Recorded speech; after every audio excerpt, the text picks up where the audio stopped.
उसके बाद लास्ट में धरते क्या हुआ, उत्तर देना है। माननीय अध्यक्ष महोदय, इस राजस्थान विधानसभा के पवित्र सदन में अनेक बार अनेक विषयों पर, अनेक बिलों पर, अनेक मांग पर, बजट पर या आप द्वारा कोई प्रतिवेदनों पर चर्चा हुई होगी। माननीय सदस्यों ने चर्चा में अपनी भावना के अनुसार, कानून के अनुसार, तथ्यों के अनुसार, परिस्थितियों के अनुसार, राजनीतिक जो भी मजबूरियां है उनके अनुसार अपनी अपनी बात कही होगी। पर आज की जो राजनीतिक मजबूरियां उभर कर सामने आई वो शायद राजस्थान के इतिहास में पहली बार है। और आज की राजस्थान इस बिल पर जो कटपेश अपने अपने उद्बोधन हुए वो सब घूम करके उसी स्थान पर आए।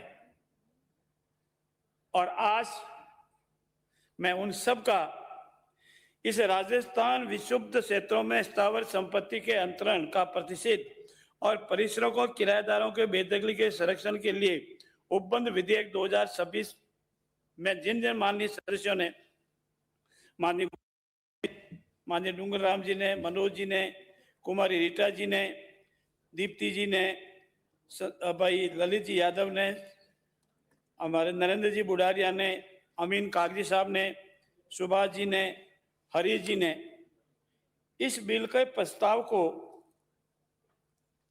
ये कहकर के विरोध किया कि ये गलत है और जनमत जानने हेतु प्रचारित किया जाए।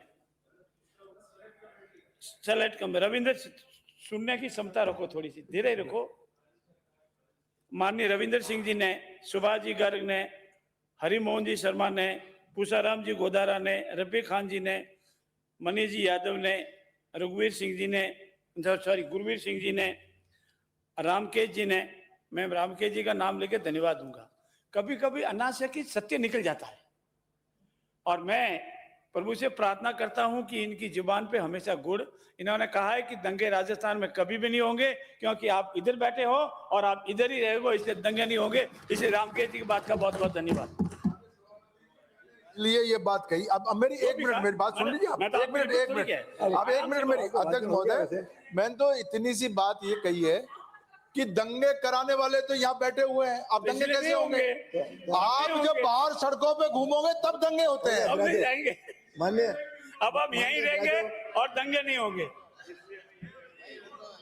माननीय राजेंद्र जी पारिक साहब ने इस बिल को सेलेक्ट कमेटी को भेजने के लिए कहा। मैं तीन बात अपनी शुरू रूप से देखिए और मैं माननीय सदस्यों ये कहूंगा अपना आत्मावलोकन करें।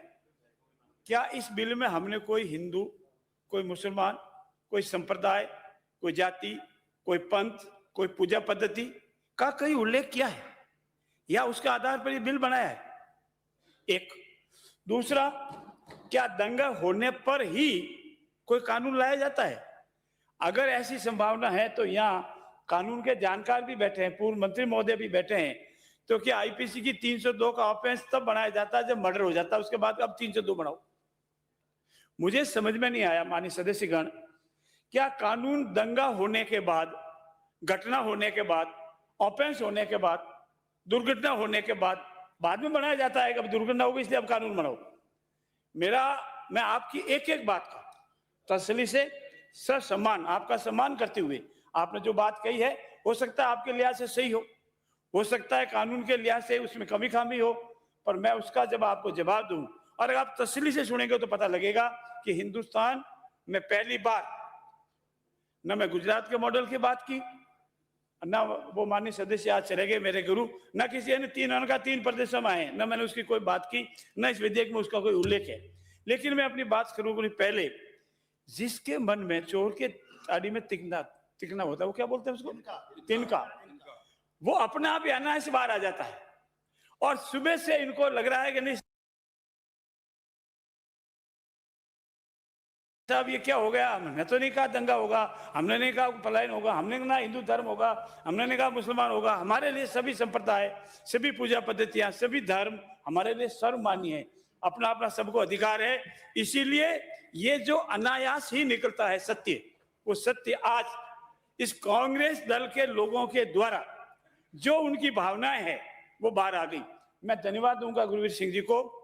अगर आप में सत्य लेश मात्र में निवास करता है तो आप कश्मीर के इतने साल के इतिहास के बारे में बात करते, आप कालूपुर की बात करते, गुजरात के, आप करोली की बात करते, आप 84 में सिख भाइयों के साथ क्या अत्याचार है उसकी बात करते, आप किस तरह से कन्हैयालाल की हत्या हुई उसकी बात करते, आप किस तरह जयपुर का कौन सा पोर्शन उस तरह से खाली हो गया है उसकी बात करते, किस तरह से जोधपुर का कौन सा पोर्शन खाली हो गया है उसकी बात करें, किस तरह से माननीय विधायक, माननीय मंत्री जी का क्षेत्र पीड़ित है उसकी बात करते, और किस तरह से हम जब माननीय गुलाम सिंह कटारिया गृह मंत्री थे, अवैध खनन के लिए हमारी टीम गई थी गृह मंत्रालय की, और जब उसने वहां से डिस्ट्रिक्ट एडमिन से मना किया कि साहब इस एरिया में आप नहीं आ सकते, राजस्थान सरकार का गृह मंत्री किसी एरिया में नहीं जा सकता, आरएसी लगाई, और आरएसी लगाने बाद नाम लोगे तो अभी तकलीफ हो जाएगी।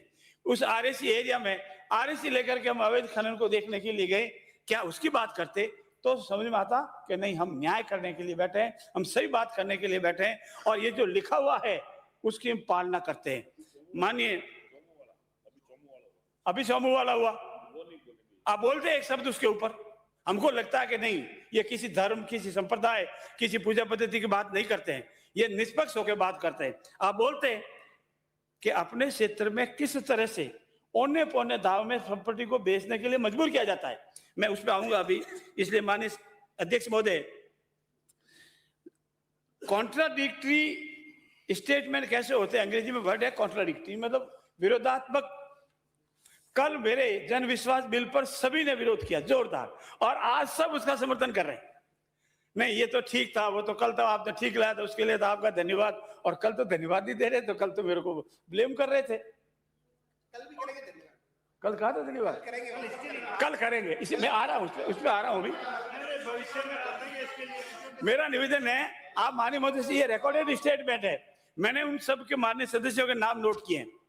कल उनका जो स्टेटमेंट जन विश्वास बिल पर जो उनका स्टेटमेंट था वो, और आज जो उनका स्टेटमेंट है वो सब मैं लेकर के आपको दूंगा कि आपका कल का स्टेटमेंट क्या था और आज का स्टेटमेंट क्या है। जब आप कल जनविश्वास अधिनियम खराब था तो आज अच्छा कैसे हो गया। और मैं गारंटी से कहता हूं इस विधानसभा के पटल पर आप और हम रहेंगे। मैंने कहा मैं लिस्ट बना के दूंगा, याद रखो। और नाम तो इन्होंने लिया नहीं भाई, अरे कुछ कहा है कुछ।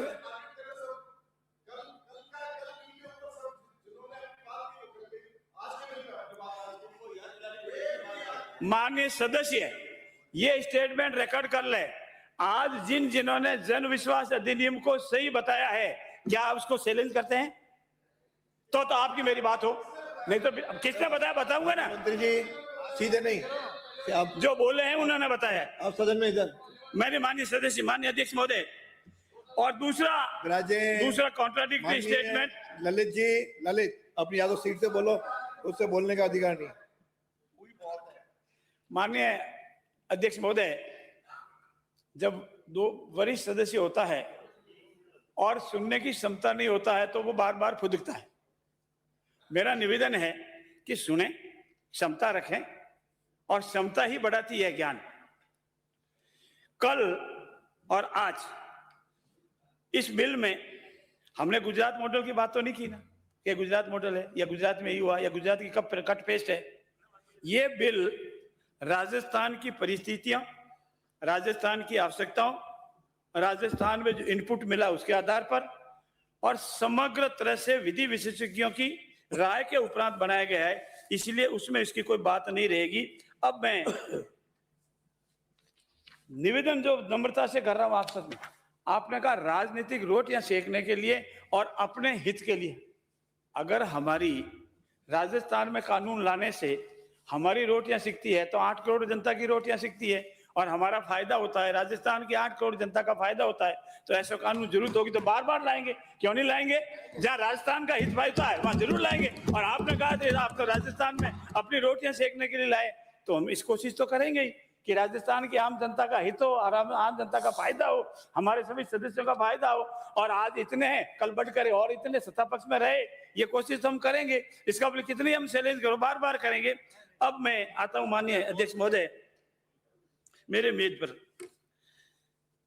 ये कानून लाने की आवश्यकता क्यों हुई? एक, कानून में डिस्टर्ब एरिया डिक्लेयर कब होगा? 2, डिस्टर्ब एरिया होगी तो उसकी डेफिनेशन क्या होगी? 3, और संविधान में जब प्रदत्त अधिकार है उसकी अवहेलना, जब रैंक कंट्रोल में प्रोविजन है तो इसकी आवश्यकता क्यों थी?